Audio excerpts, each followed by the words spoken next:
December నెల. సాధారణంగా ఒక రోజు. ఆ రోజు కూడా మిగతా రోజుల్లానే మొదలైంది. బంగ్లాదేశ్లోని ఒక చిన్న ప్రాంతం. అక్కడ నివసించే ఒక సాధారణ హిందూ యువకుడు చంద్రదాస్. అతని జీవితం చాలా సాదాసీదా.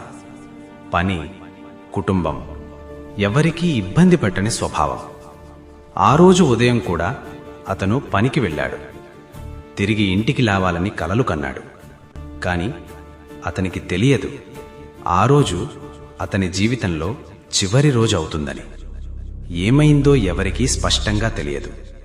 కాని ఒక్కసారిగా అతను మతదూషణ చేశాడు అనే ఒక పుకారు బయలుదేరింది. సాక్ష్యం లేదు, నిజమా కాదా అనే ప్రశ్న లేదు. కేవలం ఒక మాట, ఒక వదంతి. అదే చాలు.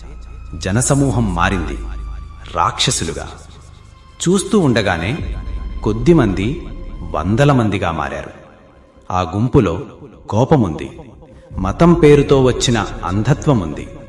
కాని మనుష్యత మాత్రం లేదు. చంద్రదాస్ను పట్టుకున్నారు. అతను ఏడ్చాడు. నన్ను వదిలేయండి, నేను తప్పు చేయలేదు అని వేడుకున్నాడు. కాని అతని మాటలు ఎవ్వరికీ వినిపించలేదు. లాగారు, రోడ్డుపై పడేశారు. అక్కడితో ఆగలేదు.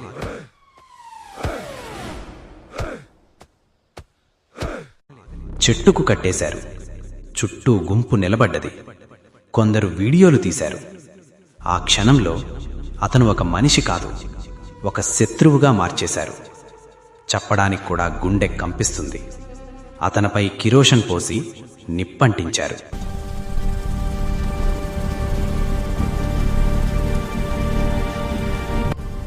ఆ మంటల్లో ఒక మనిషి మాత్రమే కాదు, ఒక కుటుంబం ఆశలు, ఒక తండ్రి కలలు, ఒక తల్లి కన్నీళ్లు అన్నీ కాలిపోయాయి.